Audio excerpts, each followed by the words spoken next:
Assalamualaikum warahmatullahi wabarakatuh. Perkenalkan, nama saya Aprilia Amanda. Di sini saya akan mempresentasikan hasil resume saya pada pelajaran ekonomi syariah dengan bab kepemilikan. Bab 3, kepemilikan.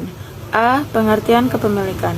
Menurut bahasa Al-Milk, sebagaimana dikatakan oleh Imam Raghib Al-Asfahani dalam At-Tarighi 2004, adalah pembelanjaan alokasi harta dengan dasar legal formal berupa perintah dan larangan yang berlaku di tengah masyarakat. Definisi ini dikhususkan berdasarkan kebijakan yang diambil oleh pihak berwenang. Dengan demikian, milik merupakan kemurnian sesuatu yang dapat dibelanjakan berdasarkan hukum yang berlaku. B. Arti dan tujuan kepemilikan umum. 1. Arti kepemilikan umum. Kalau kita analisis perkembangan saat ini, maka harta hanya dikhususkan untuk kegunaan umum, kegunaan bagi semua kaum muslim. Oleh karena itu, penulis berpendapat bahwa kepemilikan umum adalah hukum syar'i yang terkandung pada suatu barang atau kegunaan yang menuntut adanya kesempatan seluruh manusia secara umum atau salah seorang di antara mereka untuk memanfaatkan dan menggunakan dengan jalan penguasaan. 2. Tujuan kepemilikan umum. Tujuan kepemilikan umum menurut At-Tarighi adalah sebagai berikut. A. Pelayanan yang mempunyai fungsi sosial untuk memberikan kesempatan kepada seluruh manusia terhadap sumber kekayaan alam yang mempunyai manfaat sosial, baik yang tergolong kebutuhan primer atau jenis kebutuhan lain, dan diperluas bagi kaum muslimin secara umum.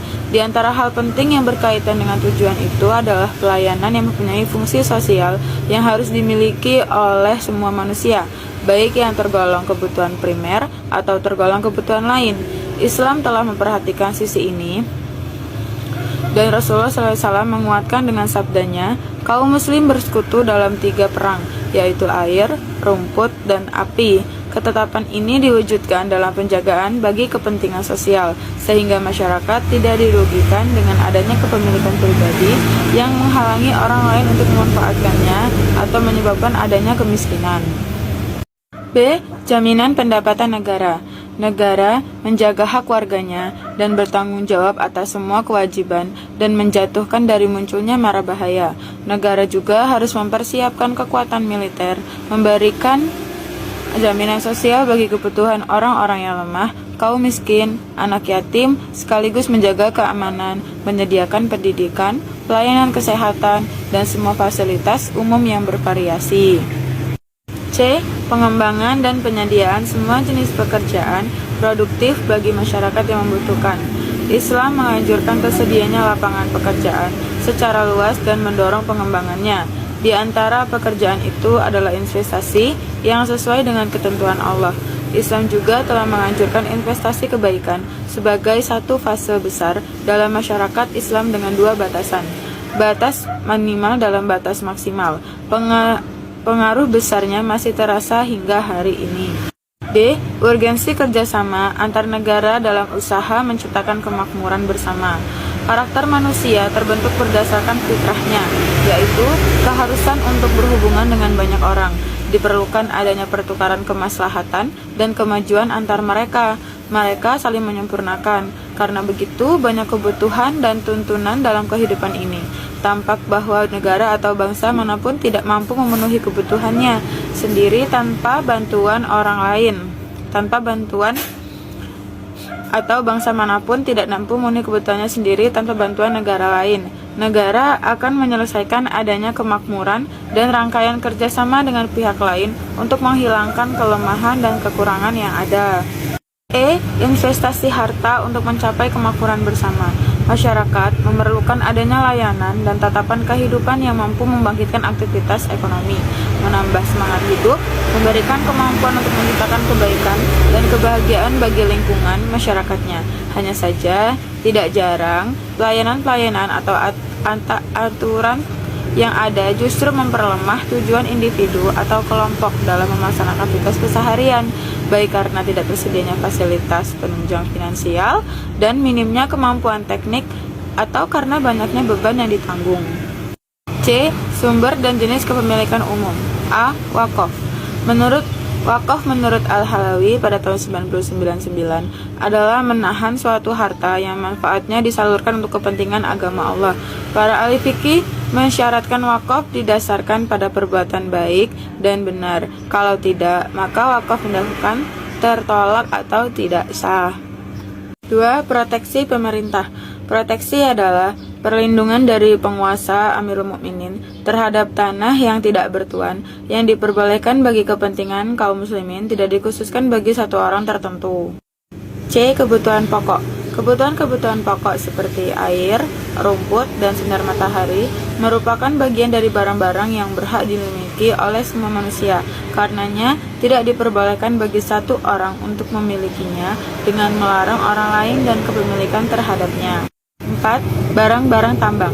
Barang-barang tambang menurut Ibnu Qudamah dalam Al-Mughni yaitu segala sesuatu yang keluar dari dalam bumi berupa apa yang diciptakan Allah di dalamnya dari yang selainnya dan hal-hal yang memiliki nilai. Barang tambang diperoleh dengan usaha eksplorasinya berupa panggilan dari dalam perut bumi, baik yang berada di dalam tanah atau di dasar lautan, agar dapat dimanfaatkan oleh manusia.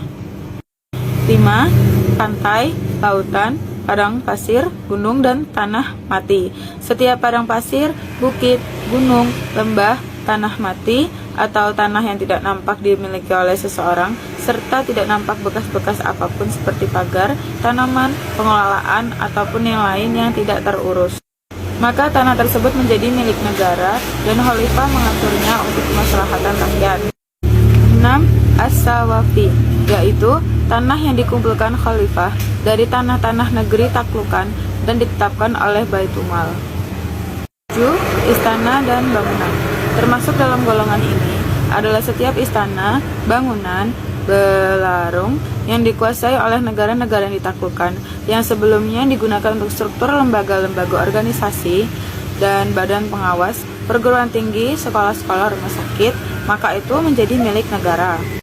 D. Pengelolaan kepemilikan umum. Dalam mengelola harta milik umum, pengelolaannya diserahkan pada Khalifah Amirul Mukminin. Khalifah diberi wewenang secara syarat untuk mengatur urusan umat Islam sesuai dalam meraih kesemaslahatan mereka serta memenuhi kebutuhan sesuai ijtihadnya. E. Arti dan tujuan kepemilikan khusus. Pada bagian terdahulu telah disebutkan definisi kepemilikan yang diutarakan oleh Al-Qurafi. Menurutnya, milik adalah hukum syariat yang dikenakan pada suatu benda atau manfaat yang memungkinkan seseorang yang bersangkutan memanfaatkan harta yang dimiliki dan juga menggantinya jika memang menghendaki. Oleh karena itu, kepemilikan khusus tidak jauh dari definisi ini. F. Konsep kepemilikan. Islam memiliki pandangan yang khas mengenai masalah harta, di mana semua bentuk pada hakikatnya adalah milik Allah Subhanahu wa taala. Demikian juga harta atau kekayaan di alam semesta ini yang telah dianugerahkan untuk semua manusia sesungguhnya merupakan pemberian dari Allah kepada manusia untuk dapat dimanfaatkan sebaik-baiknya bagi kesejahteraan seluruh umat manusia sesuai dengan kehendak Allah Subhanahu wa taala. Yang terakhir adalah penutup atau kesimpulan. Islam mencela sikap dan sifat yang hanya memperhatikan kepentingan individu, self-interested, tanpa memperdulikan keadaan sekitarnya, gejolak sosial, dan berbagai tindak kriminalitas. Seringkali dipicu oleh adanya faktor kesenjangan ekonomi di tengah masyarakat. Demikian juga dalam skala regional dan internasional, konflik antar daerah dan antar negara selalu dilatar belakangi oleh persoalan ekonomi, sehingga menjadi suatu keharusan bagi setiap individu, kelompok, dan masyarakat untuk membangun keadaan dan semangat bekerja sama dalam meningkatkan kesejahteraan ekonomi. Semangat mencari kekayaan harus diimbangi dengan semangat sosial untuk membantu orang lain yang membutuhkan sehingga akan terwujud keseimbangan sosial. Kebijakan ekonomi melalui instrumen moneter dan fiskal merupakan alat tools untuk mendorong peningkatan produksi dan distribusi barang dan jasa kebutuhan bagi masyarakat. Sekian dari saya. Bila ada kesalahan, saya mohon maaf. Terima kasih. Wassalamualaikum warahmatullahi wabarakatuh.